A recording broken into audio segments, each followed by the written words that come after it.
James Person is Deputy Director of the Wilson Center's History and Public Policy Program and coordinator of the Hyundai Motor Korea Foundation Center for Korean History and Public Policy. He joins us to discuss the latest provocations from North Korea, nuclear testing, and the U.S. and its allies' responses. James, welcome back. Thanks for joining us. Thanks for having me on, John. So I use the word provocation. I don't know if that's pejorative. How would you characterize North Korea's nuclear testing? No, it is a provocation for sure.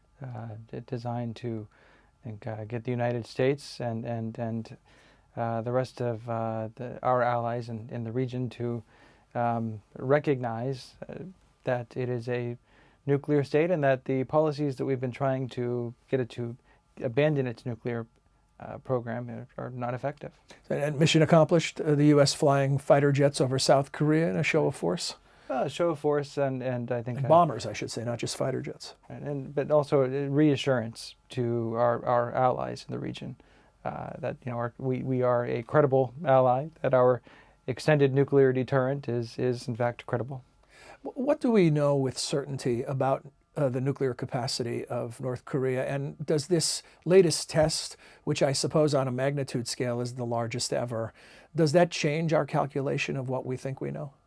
Well, it shows that there's continued development. With every test, they're improving their capability, and the threat, of course, increases. This is, you're right, the largest test to date. I've seen estimates of 5 kilotons, I'm sorry, 10 kilotons up to 15 to 20 kilotons. Either way, it's larger than any previous test, and it suggests that they are making significant developments. And what about their intentions? How much certainty do we know about what they're up to? I hate to trivialize it with such language, but I think you understand the point.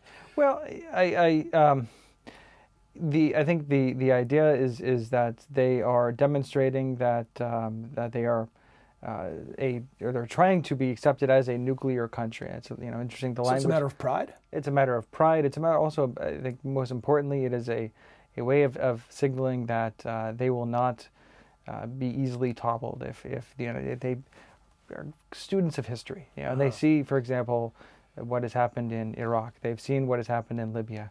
And they are demonstrating that they have now a reliable deterrent. Well, they've been named by a former U.S. president as part of the axis of evil. That's right. Next in line, potentially.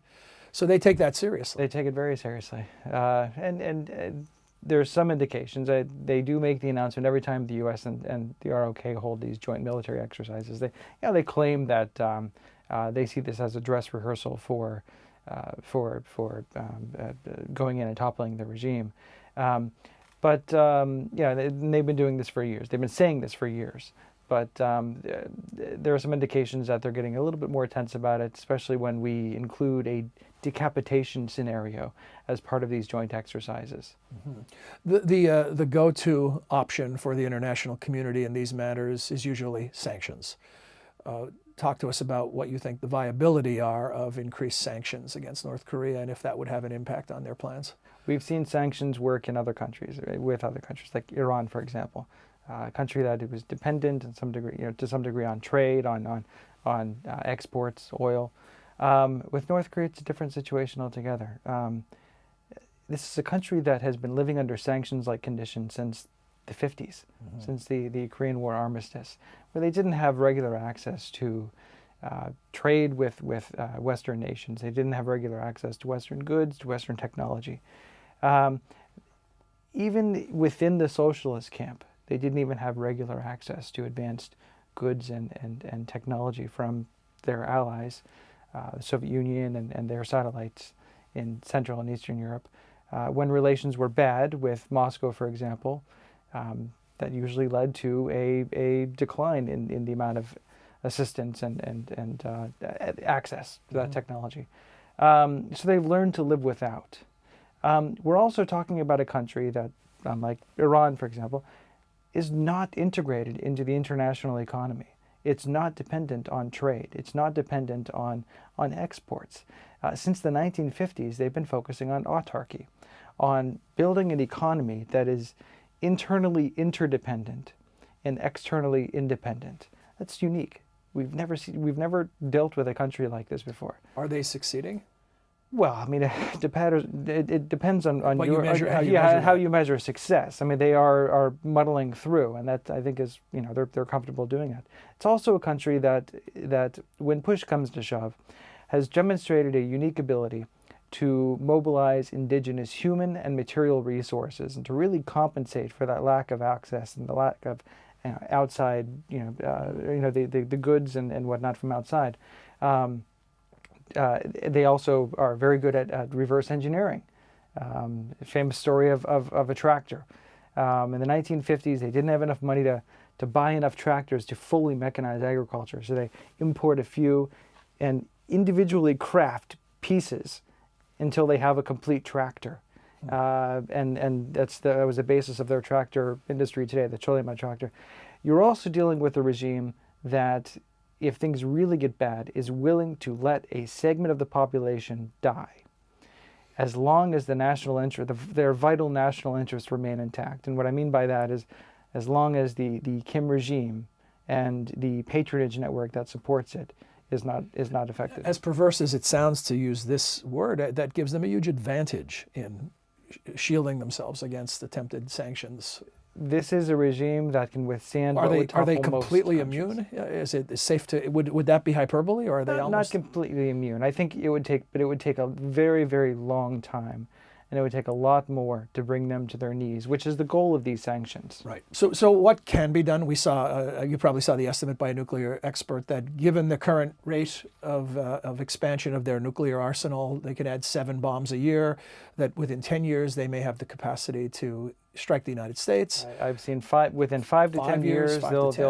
they'll have the technology to put a warhead on one of their ballistic missiles. That's frightening. And the U.S. has the Pacific Ocean. We're talking about other countries that are much closer. And we have bases in East Asia as well, military bases.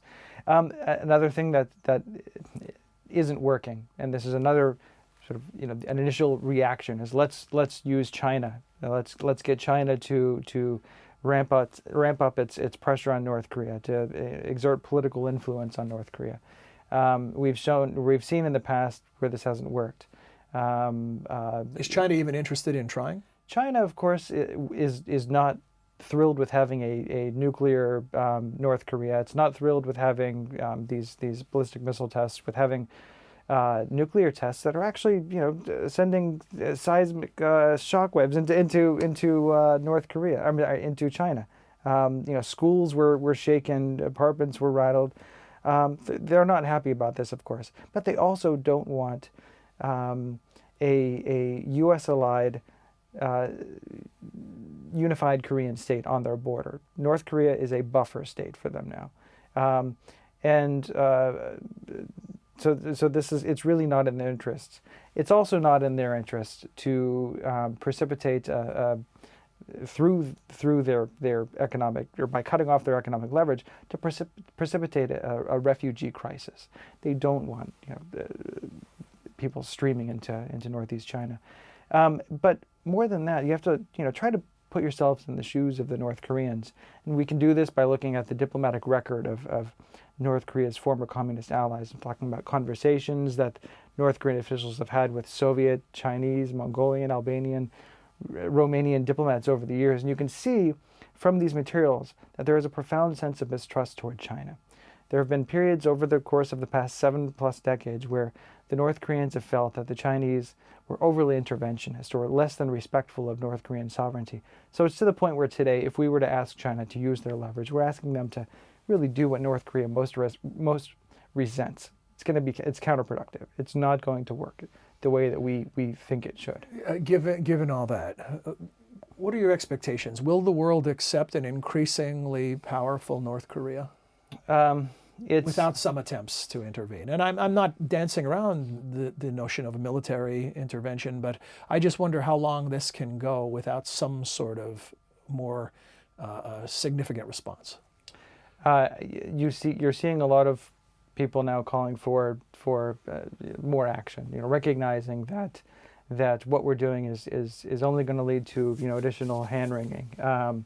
And people who opposed talking with them are now even saying, look, maybe now it's time to start talking to the North Koreans.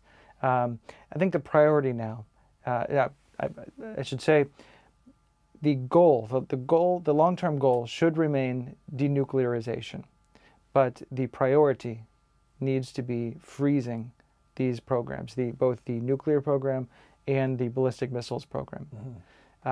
Without doing this, we are essentially enabling them to continue developing to the point where they will be able to place a warhead on a missile. So what's next?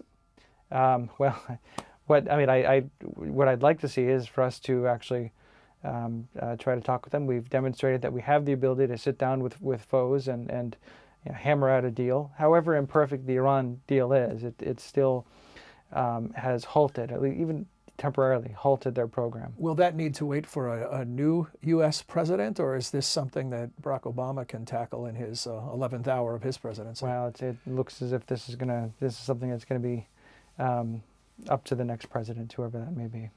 Well, this is, I think you used the word frightening. It certainly is a frightening scenario. It's also a fascinating one. So as it develops, we hope we can speak to you about it again.